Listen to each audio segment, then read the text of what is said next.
پھر میں نے ایسی مدر ان لاز کو دیکھا جنہوں نے اپنی بہوؤں کو ایکسیسو لبرٹی دے دی کہ بیٹا جو مرضی تمہارا دل چاہتا ہے کرو، میں تمہیں کچھ بھی نہیں کہوں گی.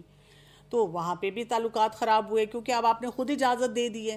تو میں نے کوشش کی کہ میں ان بٹوین کا راستہ رکھوں کہ اگر مجھ سے وہ پرمیشن لے رہی ہیں تو میں نے اپنے دل میں سوچا ہوا ہے کہ ان باتوں پہ میں نے ان کو ہمیشہ پرمیشن دے دینی ہے اور ان باتوں پہ تھوڑا سا ٹوکنا ہے. لیکن میں نے وربلی نہیں کہا.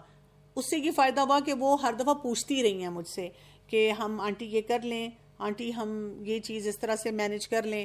مجھے پتا تھا ذہن میں کہ میں نے کہنا ہاں، اور وہ پھر انہوں نے کیا. اور اسی طرح جب 4-5 سال گزر گئے شادی کے تو ان کو خود سمجھ آ گئی، باؤنڈری آٹومیٹیکلی سیٹ ہو گئی. کوئی ایسی ڈکٹیٹرشپ نہیں آئی. ان کو پتا چل گیا کہ یہاں پر ان کاموں کی ہمیں اجازت ہے اور ان کاموں میں ہم نے پھر پوچھ لینا ہے. اس کو نیچرل طریقے سے سیٹ ہونے دینا چاہیے، کیونکہ اگر ہم نیچرل طریقے سے سیٹ نہیں ہونے دیتے تو پھر اس میں پرابلمز بڑھ جاتی. میرا کوشچن یہ ہے کہ میں ہمیشہ سے جو ہے نا یہ امپریشن دیتی رہی ہوں اپنے گھر میں کہ I am not doing well اور I am not doing enough. مطلب جو ساری چیزیں مجھے دیکھنی چاہیے وہ بہت ساری چیزیں میں مس کر دیتی ہوں، اور اس وجہ سے میں ہر وقت اس پریشر میں رہتی ہوں اور میں اپنے آپ کو تھکا لیتی ہوں. اور میرے بچے، میرے ہسبینڈ اور میں خود بھی، میری سیلف گرومنگ بھی بالکل بھی نہیں ہے. میں مطلب وہی ہر وقت بھاگ دوڑ میں لگے رہنا کہ یہ بھی ہو جائے، اس کے بعد یہ بھی ہو جائے، پھر اس کے بعد میں یہ کرنا ہے یہ کرنا ہے. اور میرا اور میرے باس کا روٹین کا ڈفرینس اس قدر زیادہ ہے کہ میں اس میں بھی بہت ڈسٹرب ہوتی ہوں، میرے بچوں کی روٹین بھی جو ہے وہ ڈسٹرب ہوتی ہے. اب میرے بچے جو ہیں وہ نمبر آف چلڈرن بھی انکریز ہو گیا، میری کی طرف بھی رسپانسبلٹیز بڑھ گئی ہیں، اور بچے بھی اسٹڈیز میں بھی ہر چیز میں میری اٹینشن چاہتے ہیں. وہ چاہتے ہیں میں ان کو ٹیوشن نہ بھیجوں، میں خود پڑھاؤں، ان کو میری زیادہ سمجھ میں آتے ہیں، مطلب مجھ سے زیادہ اچھا پڑھتے ہیں. تو میں چاہتی ہوں کہ میں بھی اس طرح کی باؤنڈری سیٹ کروں کہ ان کو پتا ہو کہ یہ ہر چیز، ہر کام صرف اور صرف میں نے ہی نہیں دیکھنا، اور میری پرسنل لائف میرے بچوں اور میرے ہسبینڈ کے ساتھ بھی امپروو ہو جائے. ہاں جی، اسی طرح سے ان کو باؤنڈری سیٹ کرنی ہوگی نا کہ آپ کی باؤنڈریز جو ہے نا وہ پورس ہیں، یعنی آپ بہت یس مین بنی ہوئی ہیں اور آپ اس میں شروع میں شاید کریڈٹ لیتی رہی ہیں اور اب آپ کے لیے وہ مشکل بن گیا ہے. تو کوئی بات نہیں، آپ آہستہ آہستہ اپنے لیے تھوڑا سا می ٹائم رکھ لیں اور کچھ چیزیں آپ خود کر لیں، کچھ چیزیں جو ہیں آپ باقیوں پہ چھوڑ دیں، کہیں کہیں آپ انکار کرنا شروع کر دیں. مجھے خود پتہ ہے کہ جب میں نے نیا نیا دین سیکھا تھا تو میں بھی بہت آؤٹ آف وے جا کر لوگوں کے لیے کام کرتی تھی. ایک ایسا بھی وقت تھا کہ جو مجھے پورے شہر میں کہتا تھا، میں اسلام آباد میں رہتی ہوں، تو جو مجھے یہاں پہ کہتا تھا کہ کہیں جانا ہے تو میں کہتی تھی اچھا چلو، پتہ نہیں میرے اپنے تو اعمال اتنے اچھے نہیں ہیں، شاید میں کسی کو کہیں پہنچا دوں نیک کام کے لیے تو یہی میری حسنات میں ایڈ ہو جائے. اور میں فوراً اس کو گاڑی میں بٹھاتی تھی اور میں لے کر ادھر جا رہی ادھر جا رہی. لیکن وقت گزرنے کے ساتھ ساتھ پھر میری اپنی رسپانسبلٹیز بڑھنا شروع ہو گئیں، کمٹمنٹس بڑھنا شروع ہو گئیں، پھر میرے کام بڑھنا شروع ہو گئے، پھر مجھے بہت سی جگہوں پہ لوگوں کو ریفیوز کرنا پڑا، میں اوور ویلمڈ ہونا شروع ہو گئی. تو وہ پھر میں نے خود اپنے آپ کو سمجھایا. بیسیکلی ہمیں خود نو نہیں بولنا آتا. نو بولنے کا جو ایک ہیلدی طریقہ ہوتا ہے نا، جب ہم وہ سیکھتے ہیں اور اس پہ کام کرتے ہیں تو پھر ہم اپنی باؤنڈری کو سیٹ کر لیتے ہیں. تو جیسے جیسے آپ پھر وہ کرتے چلے جاتے ہیں تو آپ کو سپیس مل جاتی ہے. شروع میں تھوڑا گلٹ ہوتا ہے، مجھے بھی گلٹ ہوتا تھا، اچھا میں تو مطلب اس ٹائم پہ میں لیٹ گئی ہوں یا فلاں شخص مجھ سے یہ ایکسپیکٹ کر رہا تھا میں یہ کام کر لیتی. لیکن پھر میں اپنے آپ کو بتاتی ہوں کہ نہیں، یہاں پہ I need my own me time too. اگر میرے اندر انرجی نہیں ہوگی تو میں کسی اور کو نہیں دے سکوں گی. تو جب میں پھر یہ سوچتی ہوں تو پھر اس وجہ سے میں کچھ بہتری کی طرف چلی جاتی ہوں. جیسے پہلے میرے ساتھ یہ ہوتا تھا کہ اگر ویسے تو میں بہت کم ٹریول کرتی ہوں، لیکن پہلے جب میرا کہیں پہ بھی کوئی ٹریولنگ پلان، جیسے کوئی مجھے کسی ٹاک کے لیے کوئی انویٹیشن ہے، میں وہاں گئی ہوئی ہوں، تو میں لٹرلی یہ کرتی تھی کہ بس ایک دن میں گئی اور اگلے دن کر کے کام، اسے تیسرے دن واپس آ گئی. اب میں کیا کرتی ہوں کہ 1 یا 2 دن ایکسٹرا رک جاتی ہوں، اور وہ میں اپنے آپ کو بتاتی ہوں کہ چلو میں کچھ ایک تو کام بھی زیادہ کچھ ہوگا تو کر لوں گی، پلس میں تھوڑا سا ریلیکس بھی کر لوں گی. ادروائز یہ کہ پھر مجھ سے اتنا مینج نہیں ہو سکے گا، میں زیادہ ایگزاسٹ ہو جاؤں گی. تو آپ اپنے لیے تھوڑا سا ٹائم نکالنا شروع کریں. جب آپ اپنے لیے ٹائم نکالتے ہیں تو پھر آپ کا وہ جو ایک اسٹیمنا ہے وہ بھی بلڈ ہو جاتا ہے اور آپ کو بھی سمجھ آ جاتی ہے کہ کہاں کہاں میں نے بریکیں لگانی ہیں. ٹھیک ہے، سوال ہے کہ اگر ہسبینڈ وائف سے کچھ شیئر ہی نہ کریں اور ان کا کہنا ہے کہ میں جس خوشیاں شیئر کرتا ہوں ہر بات شیئر نہیں کرتا، تو وائف کو کیا کرنا چاہیے ان ہسبینڈ کے ساتھ؟ پھر ان کی خوشیوں میں ان کے ساتھ ہونا چاہیے، اور اگر وہ آپ کو اپنی پرابلمز نہیں بتاتے تو اس کے لیے پریشان نہیں ہونا چاہیے. دیکھیں جو شخص آپ کو بتاتا نہیں ہے پھر وہ ایکسپیکٹ بھی نہ کرے کہ آپ ان کی پریشانی میں پھر پریشان ہوں. آپ بس ان کے لیے دعا کر دیا کریں اور پھر خوش رہا کریں. وہ اگر اپنے مسئلوں کو خود ہینڈل کرنا چاہتے ہیں پھر آہستہ آہستہ اگر آپ ان کو بہت پریشرائز نہیں کریں گی، بار بار نہیں پوچھیں گی، تو پھر کیا ہوتا ہے کہ کئی دفعہ لوگ جو ہیں وہ پھر آہستہ آہستہ اپنا ایک ٹرسٹ لیول بلڈ کر لیتے ہیں کہ اچھا ٹھیک ہے یہاں پر مجھے بات کرنی ہے اور یہاں پہ مجھے خاموش رہنا ہے. یعنی اس طرح سے جیسے میں نے عام حالات میں بھی دیکھا ہے، لوگ بہت ایک دوسرے سے فیڈ بیک لیتے ہیں، مجھے بتائیں. تو مجھے لگتا ہے کہ یہ اس قسم کے رویے بھی جو ہوتے ہیں نا، وہ پھر بعد میں ہم خود ہی ہرٹ ہو جاتے ہیں کہ اچھا انہوں نے تو مجھے یہ کہہ دیا. تو میں کہتی ہوں پھر آپ نے پوچھا کیوں تھا نا. تو ہو سکتا ہے کہ ان کو اندازہ ہو کہ اگر آپ یہ بات کریں گے تو آپ کے لیے مشکلات بڑھ جائیں گی، تو وہ اس وجہ سے پھر خود ہی چاہ رہے ہیں کہ سب خاموشی رہے. تو بس آپ خاموش رہیں. اسی کا یہ سوال ہے کہ پیرنٹس کے یعنی اپنے جو والدین ہیں شادی کے بعد ان کو کیسے نو کہا جائے ریسپیکٹفلی، کیونکہ سم ٹائم وہ نہیں انڈرسٹینڈ کرتے. یہ ڈپینڈ کرے گا کہ سچویشن کیا ہے. آپ نے ان کی انڈرسٹینڈنگ کی فکر نہیں کرنی، آپ نے ان کے ساتھ ایک اچھا رویہ رکھنا ہے، اور اس اچھے رویے میں ہی آپ نے لپیٹ کر جو کرنے والا کام ہے وہ کر لینا ہے. اس کو ہم کہتے ہیں سینڈوچ اپروچ. سینڈوچ اپروچ یہ ہوتی ہے کہ جب آپ نے کوئی بڑی ڈیفیکلٹ بات کرنی ہوتی ہے تو اس کو دو، جیسے سینڈوچ میں کیا ہوتا ہے نا، ایک کباب ہے تو دو بریڈ پیسز کے درمیان ہوتا ہے، تو آپ نے ڈیفیکلٹ بات کو دو اچھی باتوں کے درمیان میں ڈال کے سرو کرنا ہوتا ہے کہ ان کو پھر اندازہ نہ ہو سکے اور اس چیز کو وہ سنبھال لیں. مثلاً یہ کہ فرض کریں انہوں نے آپ کو کہا کہ نہیں آپ لوگ رات کو باہر نہ جایا کریں. اب کچھ چیزیں تو پرنسپلڈ ہیں، ہمیں بھی پتہ ہونا چاہیے کہ لیٹ نائٹ ہمیں نہیں جانا چاہیے، لیکن اگر فرض کریں ہم گئے ہیں گھومنے پھرنے، ہسبینڈ وائف گئے ہیں اور اماں ابا کو اچھا نہیں لگا، تو واپس آتے ہوئے ان کے لیے کوئی اچھی سی چیز لے آئے، یا واپس آ کر ان کے ساتھ بیٹھ کے 10-15 منٹ گپ شپ لگا لی. اب کچھ دن تو ظاہر ہے وہ ذرا موڈ خراب کریں گے، کوئی بات بھی بول دیں گے، لیکن آہستہ آہستہ وہ یوز ٹو ہو جائیں گے. جب وہ یہ دیکھیں گے کہ جی وہ اگر رویہ خراب بھی رکھ رہے ہیں لیکن آپ لوگ اپنا رویہ نہیں خراب رکھ رہے، تو وہ پھر کیا کریں گے، وہ بھی اپنے رویے کو بدل دیں گے. ہوتا یہ کہ اگر وہ کسی چیز سے روک رہے ہوتے ہیں تو ہم چھپ کے وہ کام بھی کر لیتے ہیں، اور بعد میں جب وہ ناراض ہوتے ہیں تو پھر ہم مائنڈ بھی کر لیتے ہیں، اور پھر ہمارے تعلقات آپس میں خراب بھی ہو جاتے ہیں. تو اس پورے سینیریو سے اپنے آپ کو بچانا ہے. جی کچھ اور. اچھا، ان کا یہ تھا کہ لڑکی کے والدین کے لیے، یعنی لڑکی کی والدین بھی نہیں سم ٹائم انڈرسٹینڈ کرتے، جیسے وہ بلاتے ہیں اور یہ نہیں آ سکتی ہیں، ان کو نو کیسے کہا جائے؟ ان کو اس طرح کہا جائے کہ امی میں بس جس دن فارغ ہوں گی تو آ جاؤں گی، اور پھر امی فون کرتی ہے تو ہم تو آ نہیں رہے آپ کے، بس میں آئی کچھ دنوں میں. تو وہ ہمیں خود سمارٹ پلے کرنا ہوتا ہے. تو آپ کچھ کہیں نا، آپ جا کر بس خوشیاں منائیں اور ان سے بات چیت کریں، اور اگر آپ نہیں آ جا سکتی تو دن میں 2-4 دفعہ فون کر لیں. کسی نہ کسی طرح ان کو بس اسپیشل فیل دیتے رہیں. جب آپ اپنے پیرنٹس کو اسپیشل فیل دیتے رہتے ہیں تو پھر وہ سیٹل ہو جاتے ہیں.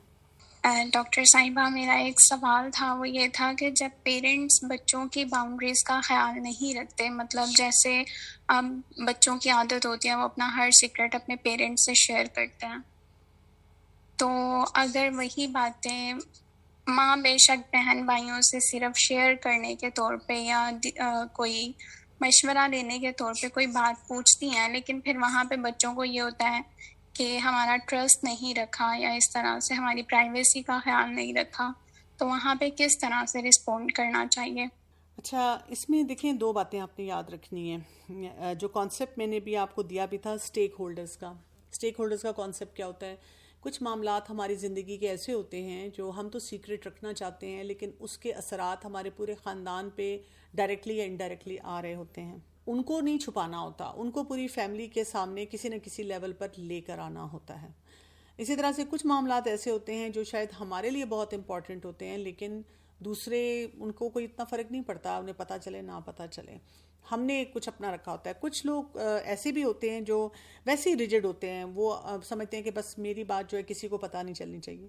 پھر کبھی کبھی یہ بھی ہوتا ہے کہ جو ہم باتیں کرتے ہیں وہ لیٹس سے آپ نے اپنے پیرنٹس سے بات کی، آپ کے پیرنٹس نے ذکر کر دیا کسی بہن بھائی سے مشورہ لینے کے لیے، انہوں نے مشورہ تو دیا لیکن اب آپ کو سنا رہے ہیں یا کوئی ٹاکسک طریقے سے آپ تک کمیونیکیٹ ہو رہا ہے. تو ان تمام سچویشنز میں ڈفرینٹ طریقے سے مسائل کو حل کیا جائے گا. میرے اپنے ساتھ ہوتا ہے کہ کبھی کبھی میرے بچے نے مجھ سے کوئی بات شیئر کی ہوتی ہے اور مجھے لگتا ہے کہ اس سے تمام افراد افیکٹ ہو رہے ہیں، تو اگر میرا بچہ مجھے کہتا بھی ہے کہ یہ آپ نے کسی کو نہیں بتانا، تو میں ان کو پہلے ہی بتا دیتی ہوں کہ نہیں بیٹا یہ مجھے بتانا ہوگا، کیونکہ یہ بات جو ہے اس کے اثرات سب پہ جا رہے ہیں. اور میں پھر اپنے اس بچے کو گائیڈ کرتی ہوں کہ کیسے آپ نے اس چیز کو اپنے اندر ٹھہراؤ لے کر آنا ہے اس معاملے میں. اچھا، اسی طرح سے کچھ معاملات ایسے ہوتے ہیں کہ اگر آپ اپنی والدہ کو بتا سکتے ہیں کہ اتنی بات آپ ڈسکلوز کر دیں اور اتنی بات پہ آپ جو ہے وہ آگے بات نہ کریں. پھر لیکن یہ کہ اگر فرض کریں آپ کو لگتا ہے کہ جی آپ کے پیرنٹ کے اندر اتنی انڈرسٹینڈنگ کا لیول نہیں ہے، اتنی اچھی ان کی باؤنڈری نہیں ہے، وہ ہر بات ڈسکلوز کر دیں گے، تو پھر آپ اتنی بات کرتے ہیں جتنی بات پہ وہ ٹھہر جائیں. اور سچویشن میں کہ آپ نے کوئی بات شیئر کی پیرنٹ سے اور انہوں نے جا کر سب بہن بھائیوں کو بتا دیا اور آپ کے لیے پرابلمٹک بن گیا، تو پھر آپ اپنے آپ کو سنبھالتے ہیں اور آئندہ کے لیے فیصلہ کر لیتے ہیں، اپنے دماغ میں کیٹیگرائز کرتے ہیں کہ کون سی بات میں نے بتانی ہے اور کون سی بات نہیں بتانی. تو it will again depend upon the situation. جی مجھے یہ پوچھنا ہے ڈاکٹر صاحب سے کہ اکثر جیسے ہسبینڈ ایک تو فائنینشیل میٹرز میں مشورہ کرنا پسند نہیں کرتے، اور جو سیونگز ہوتی ہیں، میری سیونگز ہوتی ہیں، وہ مجھ سے اکثر مانگ لیتے ہیں. تو اس معاملے میں مجھے کس طریقے سے اپنی باؤنڈری سیٹ کرنی چاہیے؟ آپ کو اپنی سیونگز جو ہیں ان کے سامنے بہت زیادہ ڈسکلوز نہیں کرنی چاہیے. اور سیونگ کے لیے ہم سمجھتے ہیں کہ مجھے بہت ٹرانسپیرنٹ ہونا ہے اپنے ہسبینڈ کے سامنے. تو جو آپ کی سیونگ ہے وہ آپ کی سیونگ ہے، آپ سمجھا کریں کہ وہاں پہ ڈیلیٹ کا بٹن دب چکا ہے اور وہ سامنے نظر نہیں آ رہی. اگر ہسبینڈ پوچھیں تو گول مول طریقے سے بات کو گھما دینا چاہیے، ان کو نہیں کچھ چیزیں دینی چاہیے، اسپیشلی اگر آپ کو لگتا ہے کہ آپ کے ہسبینڈ وائزلی یوز نہیں کرتے ان معاملات میں نا، وہ پیسے کو ضائع کر دیتے ہیں یا آپ سے لے لیتے ہیں اور پھر جب آپ کو ضرورت ہوتی ہے تو آپ کے پاس کچھ نہیں ہوتا. تو آپ مت بتائیں، آپ نہ ذکر کریں. تو کوئی نہ کوئی ایسا اسمارٹ طریقہ ڈھونڈ لینا چاہیے جس میں ہم صحیح باؤنڈری سیٹ کریں. جیسے آپ نے پیسوں کی بات کی، تو میرے پاس ایسے بھی بہت کیسز آتے ہیں جس میں خواتین جو ہیں وہ بتاتی ہیں کہ بڑے فخر سے بتاتی ہیں کہ میاں بہت نکمے ہیں اور بیچارے بار بار بزنس کرتے ہیں اور پھر وہ ان سے ہو نہیں پاتا، اور میں نے تو اپنی ساری جیولری بھی دے دی ان کو، اور میرے کوئی والدین نے مجھے کچھ زمین دی تھی اور کچھ اماؤنٹ شادی کے وقت میرے نام جمع کروایا تھا، میں نے وہ بھی سارا دے دیا. تو کیوں دے دیا؟ اچھا، اس پہ مثال وہ کیا دیتی ہیں کہ دیکھیں نا، خدیجہ رضی اللہ عنہا نے بھی تو سارا اپنا مال و دولت رسول اللہ صلی اللہ علیہ وسلم کو دے دیا تھا. تو دیکھیں کیریکٹرسٹکس بھی تو دیکھیں نا. یعنی کبھی کبھی کچھ خواتین آتی ہیں، وہ بتاتی ہیں کہ میں نے اپنے ہسبینڈ کے بزنس میں کیونکہ ان کو لاس ہو رہا تھا تو میں نے اپنا زیور بیچ دیا، یا میں نے اپنا اسی طرح کوئی میری پرسنل فائنینسز تھے میں نے اپنے ہسبینڈ کو دے دیے، لیکن ان کے کیریکٹر ٹریٹس شروع سے اچھے آ رہے ہوتے ہیں. اور اس دفعہ کوئی ایک بہت بڑا چیلنج آیا ہے تو شی سپورٹڈ دا ہسبینڈ، تو وہ جسٹیفائڈ ہے. لیکن اگر آپ کو پہلی نظر آ رہا ہے کہ کوئی کام نہیں درست ہو رہا، اور پھر آپ جو ہیں اتنی کہاں سے، مطلب مجھے نہیں سمجھ آتی کہ اس کو میں معصومیت کہوں یا بے وقوفی کہوں. تو اللہ تعالیٰ نے ہمیں بے وقوف تو نہیں پیدا کیا نا، ہم کیوں بے وقوفیاں ایسی کرتے ہیں؟ تو ایسی بات نہیں کرنی چاہیے.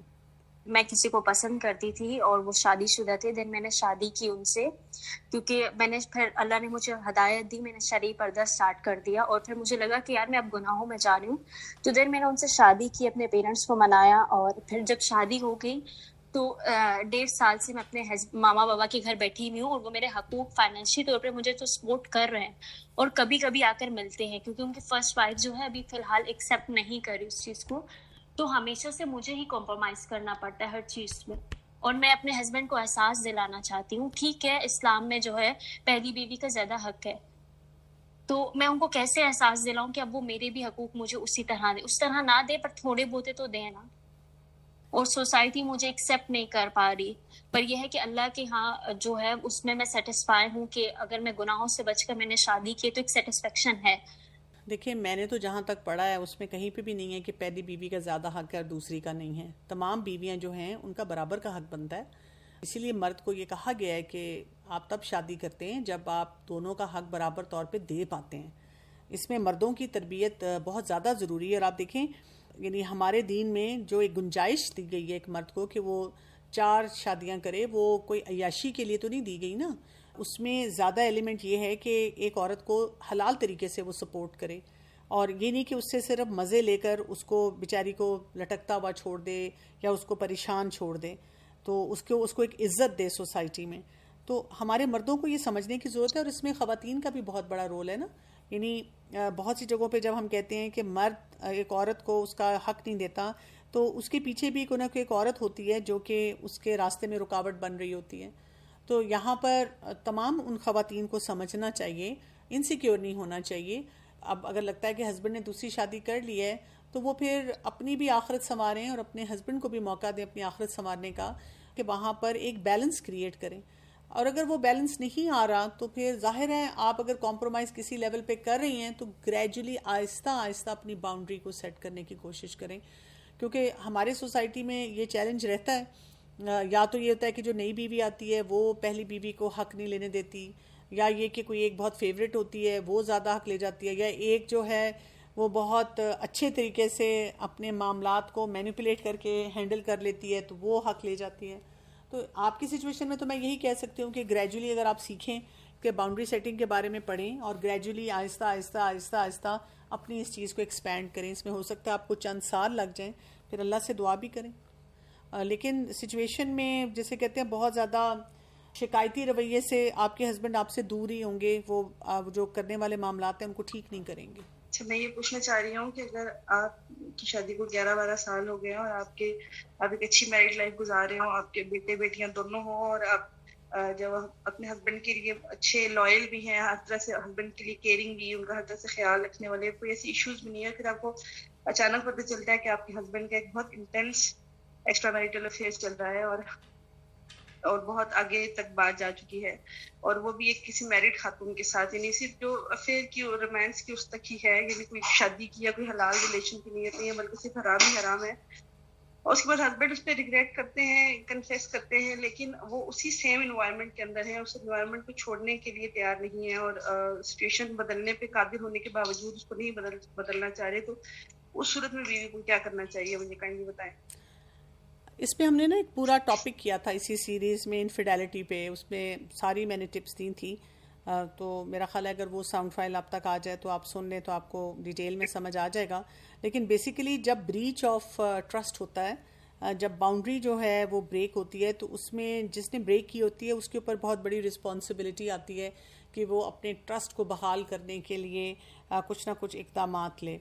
اصل آئیڈیل تو یہ ہوتا ہے کہ ایسے لوگ جو ہیں کچھ ایکسپرٹس کے پاس جائیں اور جا کر کوئی ایک نیوٹرل انسان جو اس چیز کا ماہر ہو ان سے کچھ طریقے سیکھیں کہ اپنے آپ کو کیسے اس رویے سے بچا سکتے ہیں کہ آئندہ یہ مسئلہ نہ ہو. لیکن وہی بات ہے کہ کئی لوگ جب تیار نہیں ہوتے تو آپ کو پہلے پورا انفیڈیلٹی کا پورا سائیکل سمجھنا ہوگا، اور اس میں یہ کہ آگے فردر اس چیز سے اپنے آپ کو بچانے کے لیے کیا کچھ کرنا ہے وہ اس کو بھی سارا سمجھنا ہوگا. جی، میرا کوشچن یہ کہ میرے پیرنٹس، میری فیملی میں آج کل بہت بڑی پرابلم چل رہی ہے. ابو نے پراپرٹی صحیح وہ نہیں کیا، جس کی وجہ سے میری چاروں بہنیں بہت زیادہ ابو کے خفا ہیں ابو سے، اور سارا میرے بھائی کے نام پہ کر دیا ہے. تو بہنیں آج کل یہ ڈسکس کر رہی ہیں کہ ہمیں کس طریقے سے، مطلب لائر سے بھی پوچھا، کیونکہ میں خود ایک وڈو ہوں، میرے بیٹے کی شادی آ رہی ہے، اور میری بہنیں میری وجہ سے بھی پریشان ہیں کہ تمہیں پراپرٹی میں حق نہیں دیا، اور پھر میرے ان لاس کی طرف سے بھی پراپرٹی میں حق مجھے نہیں ملا. تو پیرنٹس ابو سے میں نے بات ہمت کر کے، قرآن نے مجھے مضبوط کیا، اور میں نے ابو سے بات کی کہ آپ نے یہ تقسیم صحیح نہیں کیا. تو لیکن میرے دل میں ایک گلٹ سا تھا کہ بینگ اے فادر، میں نے ان سے بہت بڑی بات کر دی کہ آپ نے، تو وہ کیا پیرنٹس کے ساتھ ہماری حدود میں نے کوئی حق تلافی تو نہیں کرتی، یہ تھوڑا سا گلٹ میرے تھا. اور میرا بھائی بھی سے بھی میں نے بات کی کہ آپ نے بہنوں کا حق مارا ہے، بہنوں کو دینا چاہیے. اور ایک جو ابو کو نظر نہیں آ رہا کہ انہوں نے ایک بہت بڑا اسلامک پوائنٹ آف ویو سے انہوں نے یہ کام ٹھیک نہیں کیا، اور اب وہ سارا پراپرٹی بھائی کے نام کر دیے. تو جو وکیل ہیں وہ کہہ رہے ہیں کہ آپ کچھ کر نہیں سکتے کیونکہ آپ کے فادر زندہ ہیں، تو آپ ان کے کوئی کہتے ہیں کیس کر لیں، کوئی کہہ رہے ہیں کہ نہ کریں. کچھ سمجھ نہیں آ رہی، ہماری پوری فیملی بہت زیادہ ڈسٹرب ہے. تو آئی ایم دا ون جو کہ میں اپنے فادر سے بات کرتی ہوں، اور ان کو میں نے بہت اچھے طریقے سے بتایا بھی ہے، لیکن مجھے تھوڑا سا ڈر یہ کہ میں نے کہیں بینگ اے پیرنٹس میں نے کوئی غلط اسٹیپ تو نہیں اٹھایا. اچھا دیکھیں، یہ جو معاملہ ہے نا یہ بہت ہی ڈیلیکیٹ معاملہ ہے. پہلی بات ہمیں یہ یاد رکھنی ہے کہ قرآن میں وراثت کا جو قانون پورا آیا ہے نا اس میں بڑی سختی ہے، اور جو شخص اللہ کے قانون کے مطابق بانٹ نہیں کرتا اس کی بڑی زبردست پوچھ ہے. میں اپنی سوسائٹی میں یہ دیکھتی ہوں کہ اگر کوئی بھی، جیسے ہم کسی بھی کوئی بھی ہمارا کوئی ایسا پیارا جو ہمیں لگے کہ جو وراثت کی کوئی تقسیم ہے اس کو صحیح طرح نہیں کر رہا، اس کو بتانے کی کوشش کریں تو لوگ سمجھتے ہیں کہ یہ لالچی ہیں، یہ کسی لالچ میں کر رہے ہیں. اور اصل بات یہ ہوتی ہے کہ ہم جو اللہ تعالیٰ کا قانون ہے ہم اس کو نافذ کرنے کے لوگوں کو بتا رہے ہوتے ہیں. آپ کو پتہ ہے نا کہ یعنی میں نے بہت سال پہلے کسی کے بارے میں ایک دفعہ سنا کہ جی ان کا جنازہ بھی اٹھا بھی نہیں تھا تو وہ پراپرٹی تقسیم کرنا شروع ہو گئے اور دیکھنا شروع ہو گئے کہ کون سا کس کا حصہ ہے. اور تو مجھے بڑا عجیب لگا, میں نے کہا کتنے مٹیریلسٹک ہیں. لیکن جب میں نے قرآن پڑھا تو اس میں کانسیپٹ ہی یہ ہے, یہ نہیں ہے کہ جی والدین چلے گئے ہیں دنیا سے اور وہ جائیداد پڑی ہے اور سال ہر سال پڑی رہے اور اس پہ آپ فیصلہ ہی نہیں کر رہے. اس کے اوپر بہت گناہ ہے. یعنی اس کے پسندیدہ یہ ہے کہ فوراً اس کی آپ فیصلہ کریں اور ڈسٹریبیوٹ کریں, کیونکہ پیسے کا لالچ جو ہوتا ہے وہ لوگوں کو بہت تباہی کی طرف لے کر جاتا ہے. آپ نے اگر اپنے والد سے بات کی تو بہت اچھا کیا کہ آپ نے ان کو اس بات کا بتایا کہ بھئی کیا ہونا چاہیے. لیکن اس کے ساتھ ساتھ آپ کو کسی عالم دین سے بھی رجوع کرنا چاہیے, کیونکہ بات یہ ہے کہ زندگی میں اگر کوئی دیتا ہے تو وہ دے سکتا ہے. حالانکہ آپ دیکھیں زندگی میں بھی رسول اللہ صلی اللہ علیہ وسلم نے پسند نہیں کیا کہ کسی ایک بچے کو دیا جائے اور باقیوں کا حق جو ہے وہ مارا جائے, کیونکہ اس سے یہ ہوتا ہے کہ آپس میں تعلقات کی خرابی آتی ہے. میں خود پرسنلی جب بھی کئی فیملی میں کوئی کسی کے بھی بانٹ کا بات ہو تو میں ہمیشہ کہتی ہوں کہ اللہ نے مجھے اتنا دیا, مجھے ضرورت نہیں ہے کسی چیز کی الحمدللہ, لیکن اگر کوئی میرا جائز حق نہیں دے گا نا تو میں ضرور اللہ تعالیٰ کے سامنے اس کے لیے آواز اٹھاؤں گی کہ یہ جائز حق تھا. کیوں؟ اس لیے کہ اللہ تعالیٰ نے ان باتوں پہ بہت انسسٹ کیا ہوا ہے, وہاں پہ بتایا ہوا ہے کہ جی یہ ایسے ہو. یہ دیکھیں نا وراثت کا قانون کو تو آپ پڑھتے ہیں تو ہر جگہ پہ حصوں کی بات ہوئی ہے, اس کا اتنا حصہ, اس کا اتنا حصہ, اس کا اتنا حصہ. اس کی اویئرنیس ضرور دینی چاہیے لوگوں کو, اس باؤنڈری کو صحیح طرح سے ضرور سیٹ کرنا چاہیے. لیکن کسی نہ کسی اسکالر کو آپ ساتھ انگیج کر سکتے ہیں بجائے اس کے کہ آپس میں آپ کانفلکٹ میں رہیں, کیونکہ انہوں نے تو جو کرنا تھا اگر کر دیا اور وہ آگے اس کو ٹھیک نہیں کرنا چاہ رہے. اس کی وجہ سے تعلقات نہیں ٹوٹنے چاہیے. یعنی ہم اپنے رشتوں کو چھوڑ نہ دیں صرف یہ کہ ٹھیک ہے جی ہمیں پیسہ نہیں ملا, ہمیں ہمارا حصہ نہیں ملا. ان سے جو غلطی ہوگی وہ اس کے لیے خود اللہ کو جواب دیں, ہم اپنے تعلقات کے لیے جواب دیں.